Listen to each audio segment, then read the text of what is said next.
Welcome to this week's Single Sales Principle Membership webcast. Today is all about the power of analogy.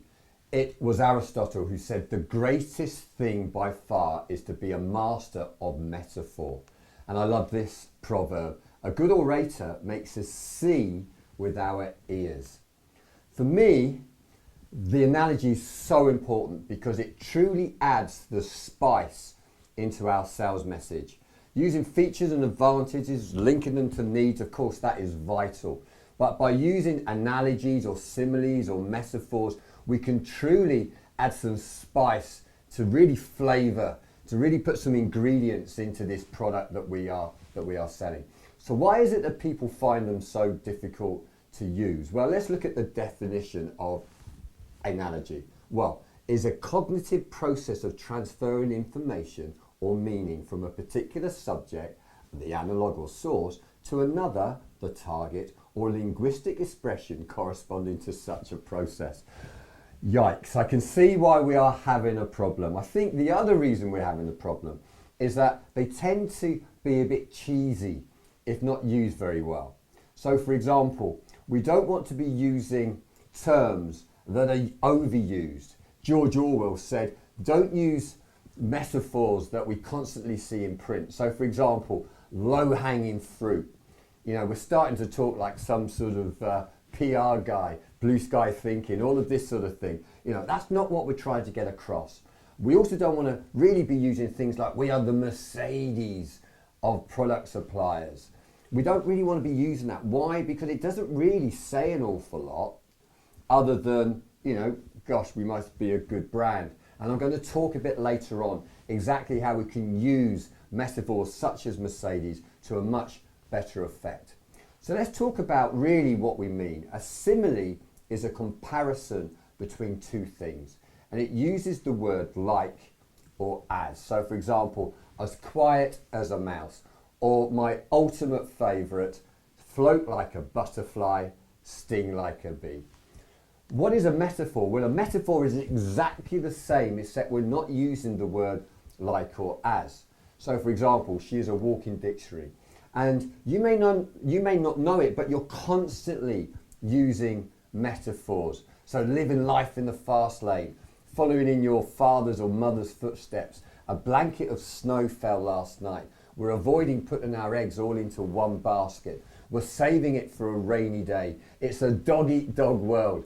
Reagan, the Teflon president, because nothing ever stuck to him. These are all metaphors that you use on a consistent basis. So there's a great book out by a lady called Ann Miller, and it's only published a couple of years ago, and it talks about metaphorically selling. This is making complex and unfamiliar things very easy to understand because it compares the unknown to what the listener already knows and accepts. She goes on to talk about it's helping audience see in a flash in a vivid and emotional way.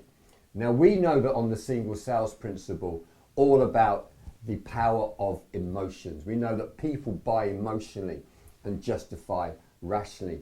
And the great thing about using analogies, metaphors, similes is they truly create that limbic excitement.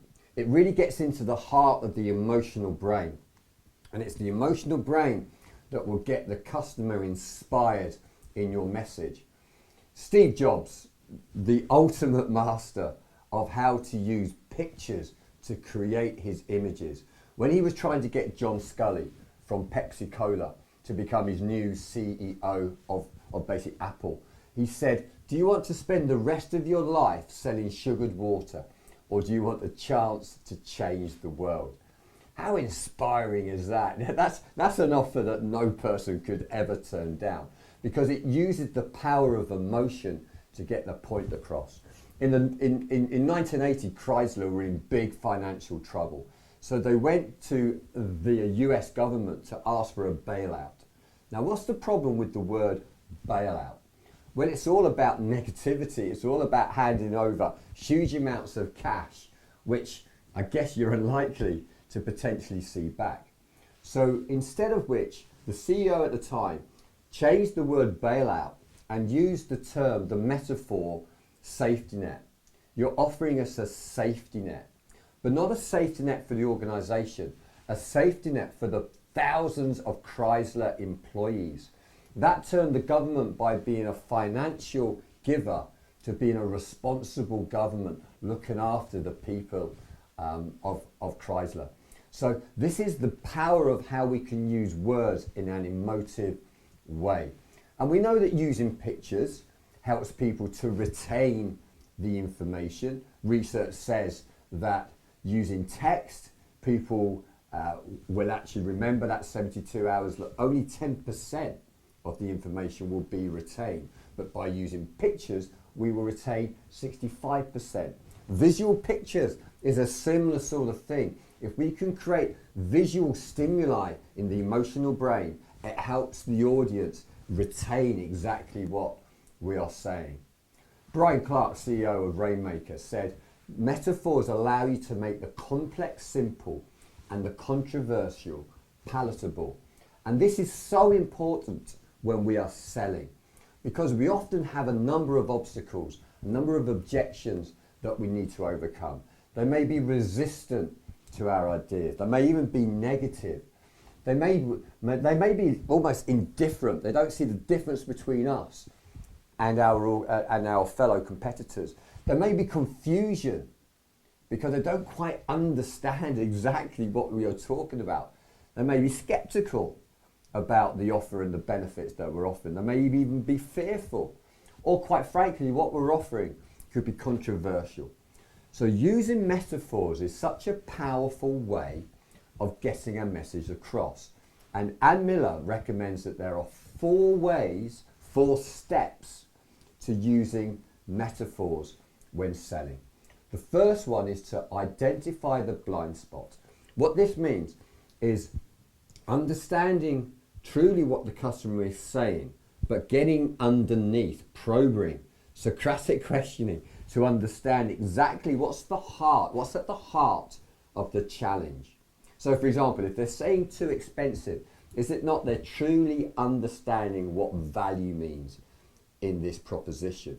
So understand exactly what the issue is the first step. Secondly, it's understanding who your client is, what she calls the snapshot. So what's the demographic? The reason why this is so important is because when you are metaphorically selling, you've got to relate the metaphor exactly to what the customer will understand. So if they're Gen Y, it's probably not worth using sort of Muhammad Ali metaphors, because they're not going to understand who Muhammad Ali is, probably, if they're under 25. So it's understanding what the demographic is and using metaphors that will relate to them. Third step, use the comparison. So come up with the metaphor. But step 4 is vital, because at step 4, we then relate it back to exactly the message that we are trying to portray. So for example, I said earlier about the Mercedes metaphor. Now, why is it that doesn't work? We're just saying with a Mercedes, it just sounds a bit bland. Actually, it's a bit of a cliche. How do I turn it from a cliche to something that genuinely makes a difference? Now, I would use that sort of metaphor if the way that we build our proposition, our product, our service is meticulous in the way that one would imagine Mercedes build their vehicles. German engineering, nothing is left to chance, everything is precise. So if I use the Mercedes metaphor, I really start talking about German engineering. That's exactly how I then relate it back to the way that we go about business. There's a second way of looking at this, very similar to the first, and this is by celebrity lawyer Barry Spence. He simply talks about, first of all, identify the point that you are trying to make. This goes back to the blind spot. What exactly is the message that you want this listener to take away? Once you've got that, we need to identify parallels from the world of the listener. So going into that demographic. So for example, will it be a sports context? Will it be a shopping context? Is there something that we know that the individual's interested in that we can refer to? The third point is that we then decide on the best paragraph. It needs to be easily understood. It needs to work and be appropriate in the tone and language that we use. And then fourthly, we have to apply it. So you can imagine the lawyer in court. Think about, how do I relate my case to the jury? Well, what I've got to do, I've got to think about what is the specific reason why I think this person is guilty or not. I've then got to think about the members of this jury and relate it to something that I think that they will understand. But more importantly, they need to understand it clearly with appropriate language and ensure that it works for them. So let's imagine that you were some sort of advertising exec and you were talking about the target market of who you were trying to sell to. Sure, you can talk about the demographics in terms of earnings and in terms of geography and in terms of positions or education and these different areas. But if you were to sum that up by saying, really, Mr. or Mrs. Customer, the person that we're appealing to is a Waitrose shopper, not an Iceland frozen food shopper, it would probably hit the message home. So let's talk about analogies, metaphors and similes, but really start taking it into a bigger area now of case studies. And this is where we start talking about storytelling. Last evening at the BAFTAs, Wolf Hall won Best Actor. Now, he said at the very beginning of his speech, we are a nation of storytellers. So why is it the storytelling is so important? Where it really takes us on a journey. It was Christopher Volger who came up with this process that pretty much every blockbuster Hollywood movie has. There are 3 acts. There's one in the ordinary world, one we go into a special world, and then return back to the ordinary world. And very much he talks about this journey of adventure where we start off in our own natural environment. We normally are a little bit stubborn to change. We then meet some sort of mentor who starts to lead us into the light of this new extraordinary world. We start failing to begin with. We have challenges, but then we start to get successes because we start to grow. And as we start to grow, we start to discard the old self. We start to understand the new self. And eventually that takes us back into our existing world to create it a better place. Now, in a world of selling, the reason why case studies are so important is because you can relate it to a client, what they had in the ordinary world, the challenges they were having, maybe why they didn't want to go with what we had to offer. But then when we started to mentor them, when we started to gain successes, once their people or their products or their services started to grow, we could start to really discard the old self and understand the benefits of the new, and then elevate us into this existing world to demonstrate and grow and be much more stronger thereafter. So it's an incredible way, storytelling, of trying to take a story, a case study, and putting it into the eyes of the customer so they can appreciate exactly what the benefits will be. In the Winning Edge magazine, the ISMM Winning Edge magazine, I have a story that's being published in June 2016, all about the egg farmer.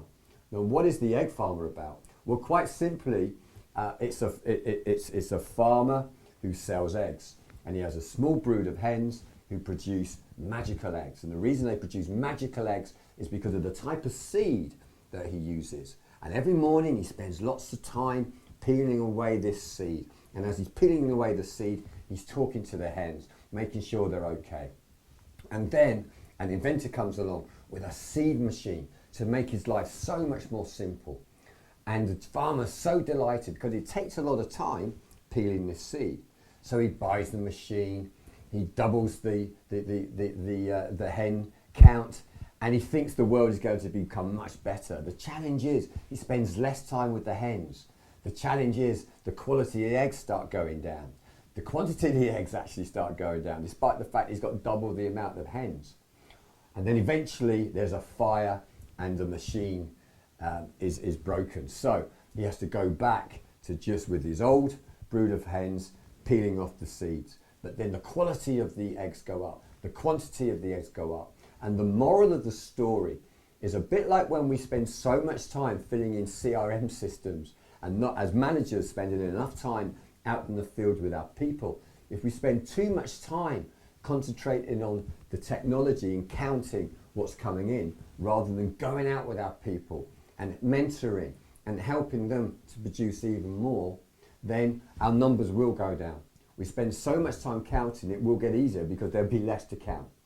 So that is a use of the analogy to think about managers, spend time with your people, not just counting the money that's coming in. So using analogies, similes, metaphors, case studies, storytelling, all of this is so incredibly important in the way that you deliver your message to market. So good luck with using your analogies. Have fun with them, practice them, and I look forward to speaking to you next time.